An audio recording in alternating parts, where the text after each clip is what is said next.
Hello there, good morning. DeSocial Connector AIMC Health Solutions. Saturday morning, Chitchituate Lake. Got the woods behind me. A little hike after the workout this morning. Did some shoulders and triceps, abs. Feeling awesome as always.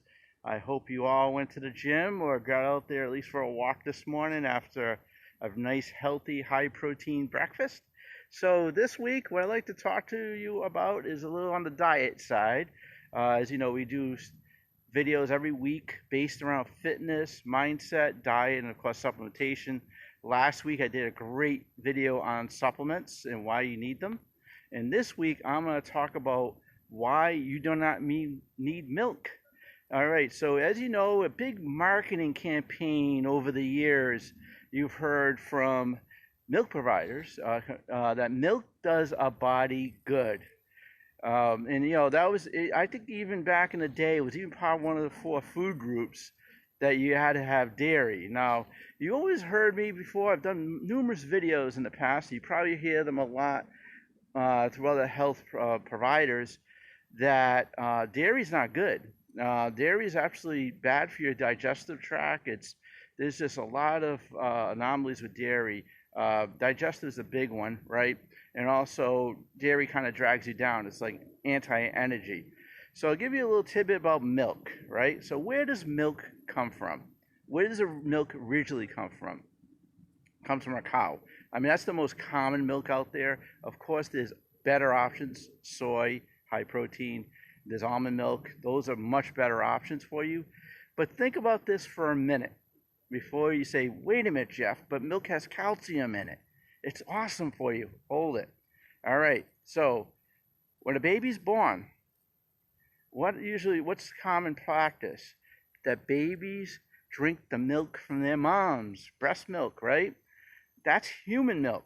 Now, once the baby is past that stage, right, they don't need to do that anymore.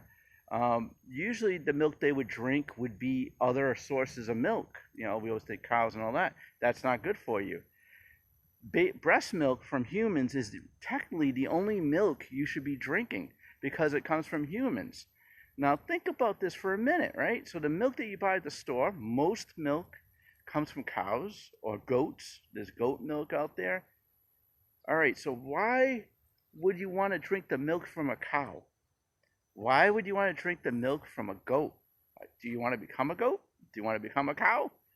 Think about that, right? So how can that be healthy? So what ended up happening was the milk ended up being pasteurized, and a lot of the nutrients, you want to call them, were added nutrients. It's kind of like bad cereal, sugar fest cereal. Whoa, boy, it has high protein in it, but it's got that sugar fest. So the milk that you're drinking today, the common milk, is not good for you. The only milk that technically is good for you is breast milk. Now, I don't know about you, but as a 52-year-old guy, I don't think it would be a good practice for me to drink breast milk, right? I don't think so. So, reality, milk that you know, as you know, is not good for you. And there is so much on the internet. I actually saw some in the morning, oh, milk's good for you. No, it's not. It's not good for you because it's dairy.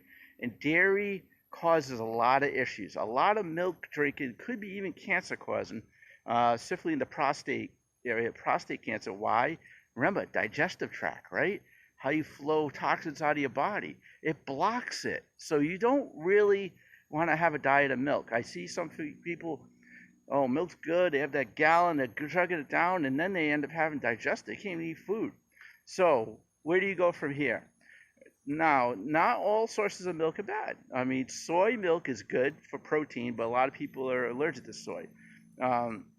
Almond milk, unsweetened almond milk, is really good for you. Now you could sweeten it naturally with some cinnamon or something like that, but you really, those sources of milk are better, because I know some folks like to put milk in their coffee, and it's not to say, hey, you could drop milk altogether.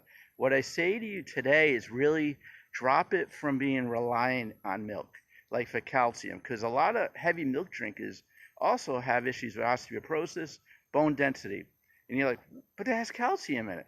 Think about that for a minute, right? It's not the real mineral calcium that you expect. Now, how do I get calcium? Because this is where I'm going here. A lot of people think milk and calcium. Leafy vegetables are awesome. Kale is like the absolute tops. Spinach is good. Asparagus is good, but I heard some people have issues with digesting spinach. Drop the milk, maybe a digestive tract would be better, right? So you stick with leafy vegetables, fish. Some sources of fish are awesome, calcium. And then, of course, there's supplementation. I think everyone should be on a calcium supplement later in life, anyways, because just it kind of closes the gap, and that goes into last week's video. So, in summary, milk does not do a body good. The milk that you drink, you don't want to be drinking breast milk, right? A little weird when you're a little older, right? Because that's the only milk that's good. You don't want to drink milk from a cow or a goat, because do you want to become a cow or a goat? I'm not even going to go there when it comes to skim milk and low-fat milk. Think about that one for a minute. How processed is that when it's low-fat milk? Like, what is that? I mean, if anyone knows, please put it in the comments, because that's a good one there. When I ever see low-fat, no-fat, all that crap, you're like, really? Honestly? Come on, let's go there. All right, but anyways, let me know if you have any questions. Provide some comments here. Drop me a message here on Facebook. And remember, look at natural calcium sources to get the bones strong, help your digestive tract, avoid prostate issues and all that, and you'll feel amazing. Take care of yourself. Have a great day.